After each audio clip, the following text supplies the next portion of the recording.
I'm Sarah, 32F, and my husband, Mark, 34M, and I just had our first baby, Jack. I knew labor would be tough, but it still caught me off guard. It felt like it went on forever, but the moment I held Jack in my arms, it was like the world stopped for a second. All the pain, all the exhaustion, it didn't matter anymore. He was here. Mark was right beside me, grinning ear to ear. In that moment, I really believed we were stepping into this new chapter of life together. But something changed in the days after we brought Jack home. At first, it seemed normal. Mark was exhausted, just like me. We weren't getting much sleep, adjusting to the chaos of having a newborn. I noticed Mark wasn't holding Jack, but I didn't think too much of it. I was doing most of the feedings, and Mark was busy cleaning up around the house. When I asked him about it, he shrugged it off and said he was worried he might drop him. Jack was so small and fragile, and I could tell Mark was nervous. I understood. The first time I held Jack, I was terrified I might do something wrong. So I didn't push. Mark said he was just tired and needed to adjust. He kept making little excuses. His hands were dirty from work. He was too tired. Jack was already settled with me. I figured he'd come around eventually. But a few days went by, then a week, and Mark still hadn't held Jack once. Every time I mentioned it, he'd come up with another reason, and then he'd get back to whatever he was doing.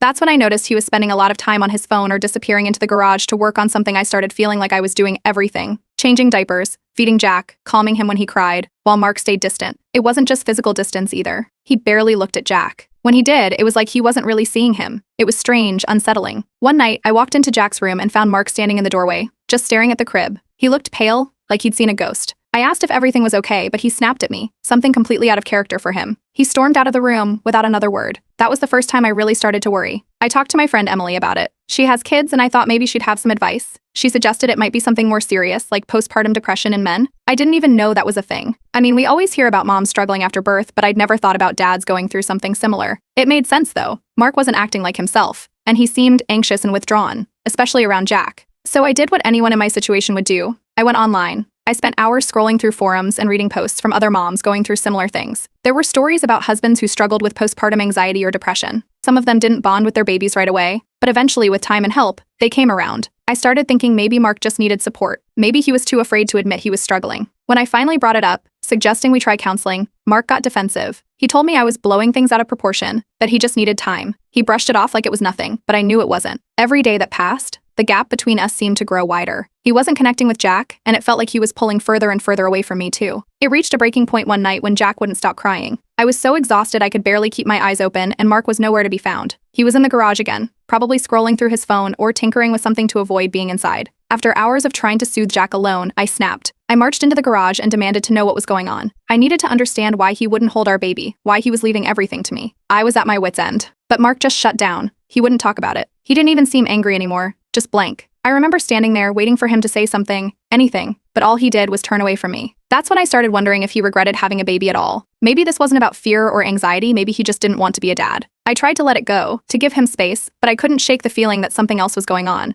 It wasn't just that he was afraid of holding the baby. There was something deeper, something he wasn't telling me. I could feel it, and the more I thought about it, the more it ate away at me. A few days later, my mom came to visit. She could tell right away that something was off between Mark and me. She asked if everything was okay, but I brushed it off, not wanting to involve her in our problems. It was embarrassing. Really, here I was, supposed to be enjoying these first weeks as a new mom, but instead I was stuck in this mess, feeling more alone than ever. I knew I couldn't keep going like this. Something had to give. I just didn't know what it was yet. Update 1. After that first night when I found Mark staring at Jack's crib, things didn't get better. In fact, they got worse. Mark withdrew even more. He was barely at home, either spending long hours at work or hanging out with friends. When he was home, he hardly spoke to me or even acknowledged Jack's existence. The gap between us kept growing, and I started feeling like I was living with a stranger. It wasn't just that he wasn't holding Jack anymore. He wasn't involved at all. I was doing everything, feeding, changing, soothing Jack when he cried. Meanwhile, Mark seemed content to stay on the sidelines, always distracted by something. It was either his phone or his work. The man who had once been so excited to be a father now barely looked at our son. I tried to figure out what was going on with him, but every time I brought it up, he brushed me off. "I'm just tired," he'd say, or "work is crazy right now." I wanted to believe him, but deep down, I knew something wasn't right. So one day, when he was out, I decided to check his phone. I'd never done anything like that before. We've always trusted each other, but I was desperate for answers. I felt guilty the whole time, scrolling through his messages and checking his browsing history, but I didn't find anything unusual. No suspicious messages,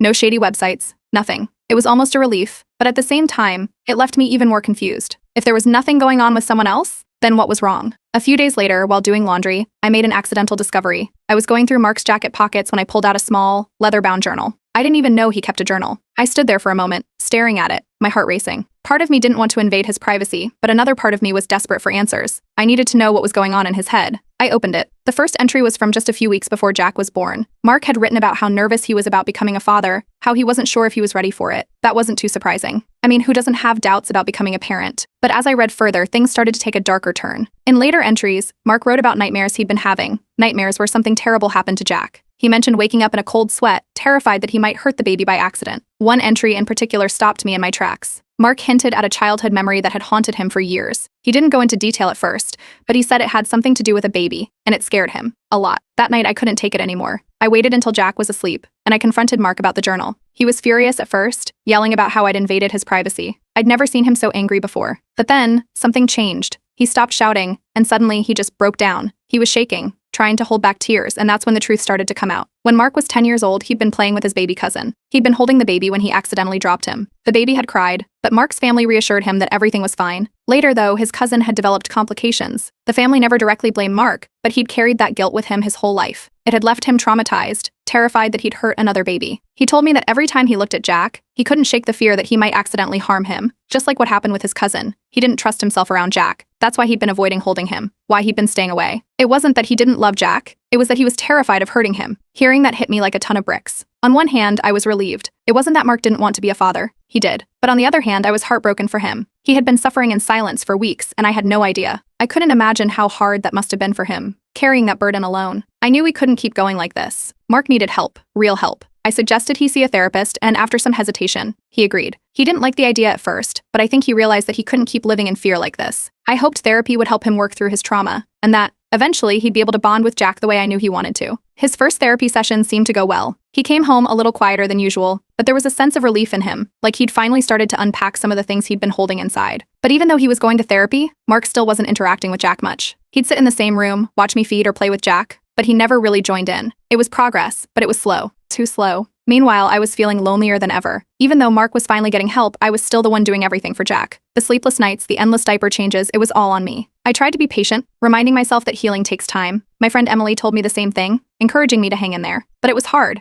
Some days I didn't know how much longer I could keep going like this. Update 2. Over the next few weeks, Mark started attending therapy regularly. At first, he didn't share much about the sessions with me, but I could tell something was shifting. He seemed lighter, like he wasn't carrying that same weight of guilt he had been for so long. His therapist was helping him not only face his fear of harming Jack, but also uncover deeper issues, feelings of inadequacy that he had never talked about before. Mark began opening up more about the incident with his cousin. He explained how he had carried that guilt for years, always believing that he had been responsible for what happened. No one in his family had really talked about it after the initial accident, so Mark had been left to deal with his emotions on his own. He said he'd always felt like it was something he couldn't escape, like it defined him in some way. I could tell that talking about it in therapy was helping, but it was a slow process. Then one day, his therapist suggested that I come to one of Mark's sessions. It was a little nerve-wracking to walk into that space, knowing how vulnerable Mark had been in there, but I agreed. During the session, the therapist talked about the importance of co-parenting, how Mark and I needed to rebuild trust, not just in our relationship but in our ability to parent together. Mark still struggled to be hands-on with Jack, but just hearing him acknowledge that he wanted to change gave me some hope. A few nights later, I was feeding Jack on the couch when Mark came and sat down next to us. He didn't say anything, but he was right there, watching quietly. It was the closest he had been to Jack in weeks. He didn't hold him, but it was a step. I wasn't sure if it meant anything long-term, but for that moment it felt like progress. Small, but it was something. As we slowly began reconnecting emotionally, Mark and I started talking more. We were honest about how the last few months had been. I think it helped both of us to finally have those conversations without the tension that had built up before. It wasn't perfect, but it was the first time in a while that I felt like we were on the same page, like we were working towards something together. Then, out of nowhere, there was another setback. One night, Mark woke up in a panic after having a nightmare about his cousin again. He barely spoke to me the next day, retreating back into himself. It felt like we were right back where we started. I didn't know what to do, and honestly, I was starting to feel like I couldn't handle everything on my own anymore. That's when I realized I needed help too.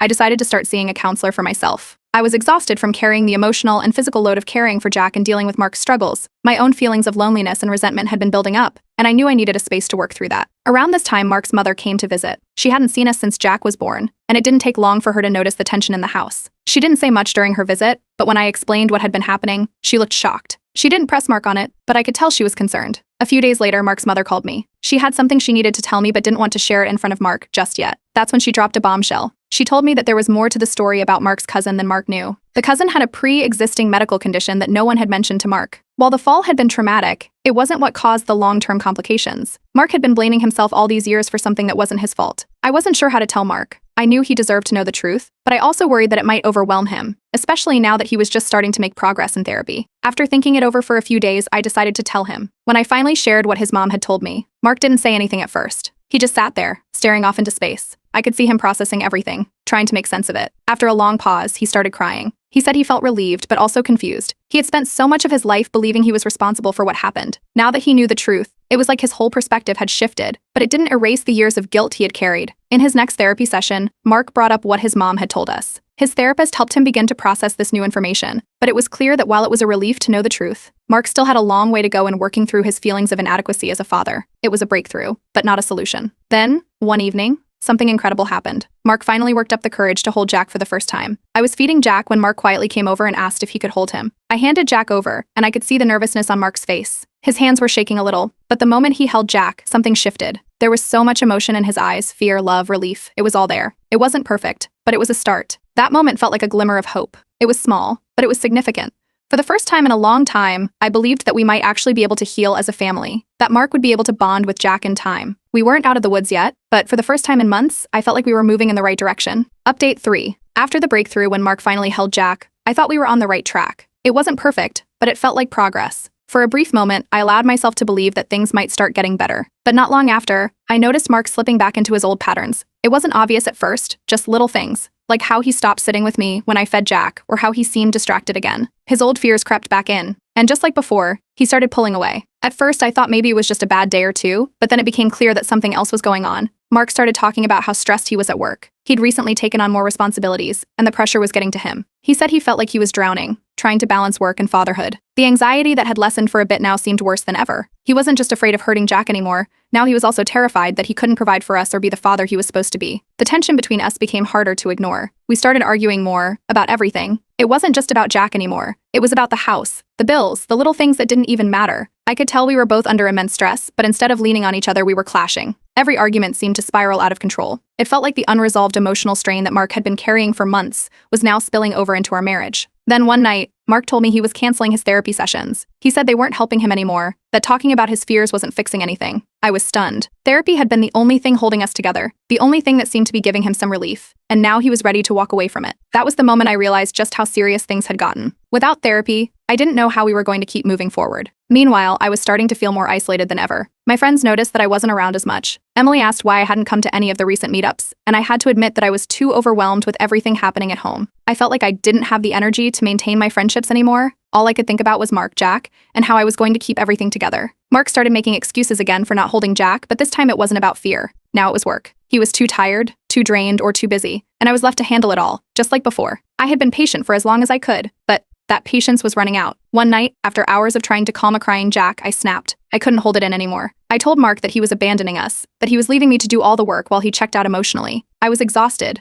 physically, mentally, emotionally, and I couldn't keep doing this alone. The argument that followed was one of the worst we'd ever had. Mark got defensive, saying I didn't understand the pressure he was under. Things escalated quickly, and we both said things we shouldn't have. I don't even remember half of what was said, but it didn't matter because by the end of it, Mark stormed out of the house. He didn't come back that night. I sat there feeling completely abandoned, wondering if our marriage was even salvageable at this point. I didn't know what to do. Desperation kicked in, and I decided to reach out to Mark's therapist. I knew it wasn't my place, but I was terrified of where things were headed. The therapist couldn't tell me much, of course, but she did suggest that Mark's trauma might run deeper than we initially thought and that I needed to focus on my own well-being too. Hearing that made me realize that I couldn't keep sacrificing my own mental health for the sake of trying to fix Mark. Something had to change, and it wasn't just about him anymore. I turned to my mom for advice. She's always been my rock, and I needed someone to tell me what to do. When I told her everything that had been going on, she didn't hold back. She told me I needed to set firmer boundaries with Mark. She said I couldn't keep letting his issues consume me, that I had to protect myself and Jack. It was tough to hear, but she was right. She suggested that I give Mark an ultimatum. Either he got serious about dealing with his problems, or I had to start considering separation for the sake of my own sanity. That night, when Mark finally came home, we had a heart-to-heart. I laid everything out, telling him that I couldn't keep living like this. I told him that if he wasn't going to get the help he needed,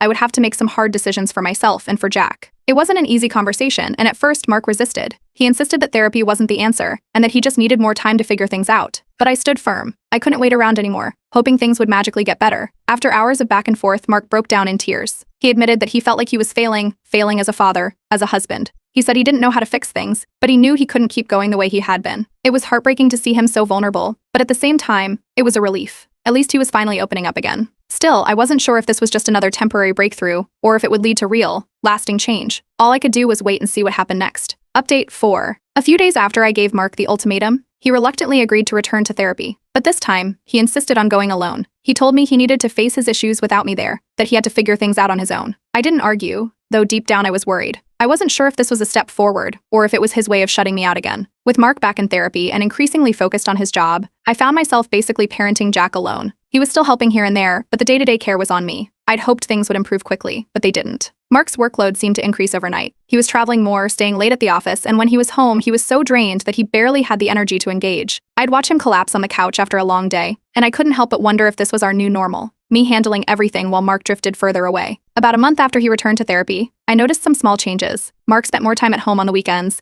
and he even started helping with Jack's diapers. He would sit on the floor and play with Jack for a few minutes, but there was always this unspoken limit. He never held him for long, never really bonded beyond the bare minimum. It was progress, but it still felt like something was missing. I couldn't quite put my finger on it, but I had this nagging feeling that we weren't addressing the root of the problem. During this time, I made an effort to reconnect with my friends. I'd been so caught up in everything with Mark and Jack that I'd let my social life completely fall apart. Emily invited me out for coffee one morning, and it felt good to talk about everything that had been happening. She listened as I opened up about the strain in my marriage, the constant worry about whether or not Mark would ever fully come back to us. Emily, as always, gave solid advice. She reminded me to focus on myself and Jack and let Mark figure out his own way back. But it was easier said than done. Another issue started creeping up: money. Mark was still going to therapy and the bills were adding up. On top of that, his reduced hours at work weren't helping our financial situation. We had savings, but the constant strain of balancing therapy costs with everything else was starting to worry me. I didn't know how much longer we could keep this up. The weight of it all, Mark's slow progress, the financial stress, my own growing exhaustion, was pressing down on me, and I wasn't sure how much more I could take. Then one evening, Mark finally opened up about what had been happening in therapy. He said his therapist had been digging deeper into his childhood,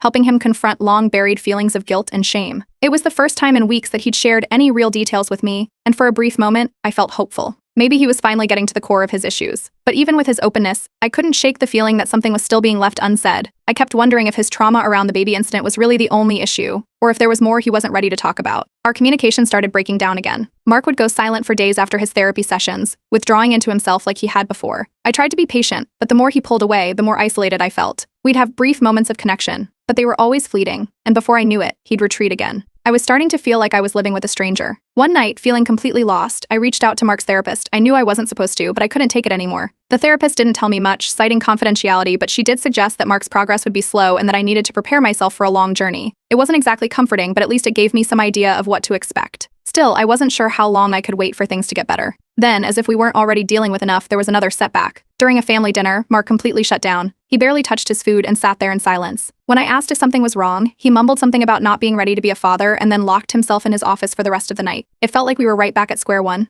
To make matters worse, a few days later, Jack developed a high fever. I panicked and rushed him to the ER, but Mark was unreachable. He was on a work trip and didn't pick up his phone. I spent the night in the hospital holding Jack as he recovered, and in those long, quiet hours, something in me broke. I realized I couldn't keep doing this, carrying the weight of our family alone while Mark's issues consumed everything. I had been patient, supportive, and understanding for so long, but now I was at my breaking point. As I sat there in the hospital, watching Jack sleep, I started to seriously consider if I could stay in this marriage. I loved Mark, and I wanted our family to work, but I couldn't keep sacrificing myself in the process. I began quietly researching legal steps for separation. It felt like a betrayal just thinking about it, but I had to be realistic. If Mark couldn't face his demons and fully come back to us, I had to protect myself and Jack. It wasn't a decision I wanted to make, but I couldn't ignore the possibility anymore. Something had to change, and soon. Update W5. When Mark returned home after his work trip, he looked shaken. The moment he heard about Jack's health scare, he apologized profusely for not being there. He kept saying he should have been reachable, that he hadn't realized things would get so bad. But no matter how sorry he seemed, I couldn't shake the growing resentment I felt. This wasn't the first time he had checked out when I needed him most, and I was tired of it. That night, after we finally got Jack settled, I sat Mark down for a serious talk. I had been holding it in for weeks, but it was time to say what had been on my mind. I told him I had been thinking about separation. The words hung in the air between us, and I could see the shock on his face. He hadn't expected it, but I explained that I couldn't keep doing this, parenting alone, handling all the emotional weight, while he stayed distant. I told him how hurtful his withdrawal had been, not just for me but for our family. Mark was quiet for a long time, and for a second, I thought he might not respond at all. But then, out of nowhere, he started pleading with me. He begged me to reconsider, promising that he would do better, that he just needed more time. He admitted he had been overwhelmed, scared even, but he said he didn't want to lose us. For the first time, I saw genuine fear in his eyes. This wasn't just about fatherhood anymore. He was scared of losing me and Jack. It was a turning point, not just in the conversation, but in our relationship. I could tell that this wasn't the same surface level fear he had been carrying before. This was real, and it hit him hard. The next day, Mark made a surprising decision. He went into work and told them he needed to take an extended leave. He said he wanted to focus on his therapy and his family. He admitted to me later that he had been using work as an escape, a way to avoid facing the real issues at home. For so long, he had buried himself in his job to avoid dealing with his fears, but now he knew he couldn't keep running from it. It was a bold move and one I didn't expect, but it gave me hope that he was finally ready to confront what was really going on. Mark committed to an intensive therapy program. This time, it wasn't just about his childhood trauma. It was also focused on his role as a father and how to cope with the fears and anxieties that had been holding him back. He also agreed to involve me in more of the sessions, which was a huge step forward. It felt like for the first time, he was truly trying to rebuild our family, not just fix his own internal struggles. The changes didn't happen overnight, but slowly Mark began to show up in small but meaningful ways. He started helping with the nighttime feedings, something he had never done before. He spent more time bonding with Jack, though it was still a slow process. I could see that he was nervous, but he didn't let that stop him. It wasn't perfect, but it was progress. At my suggestion, we also started attending marriage counseling. The sessions were tough. Emotions ran high, and there were moments when I wasn't sure if we could make it through. But for the first time, we were addressing the deeper issues in our marriage, the ones that had been festering beneath the surface for so long. Mark began to express his fears more openly, and I shared how his withdrawal had affected me. Slowly, we started rebuilding trust, brick by brick. One afternoon, something incredible happened. Jack took his first steps while Mark was home. It was such a small moment, but for us it was huge. Mark was sitting on the floor when Jack wobbled over to him, his little legs shaky but determined. Mark's face lit up, and when he scooped Jack into his arms, he cried. I hadn't seen him hold Jack like that without hesitation before. It was a turning point, not just for their relationship but for our family as a whole. It was the first time I believed that Mark was truly connecting with Jack. Even with all this progress, I stayed guarded. I couldn't afford to get too comfortable just yet. Things were improving, yes, but I knew we still had a long way to go. There were still moments when Mark would retreat into his own thoughts, and I had to remind myself that healing takes time. But for now, I was hopeful. I also continued seeing my own therapist. I had realized that, in order to keep our marriage strong, I needed to maintain my sense of self outside of it. I couldn't let my identity be consumed by everything that was happening with Mark and Jack.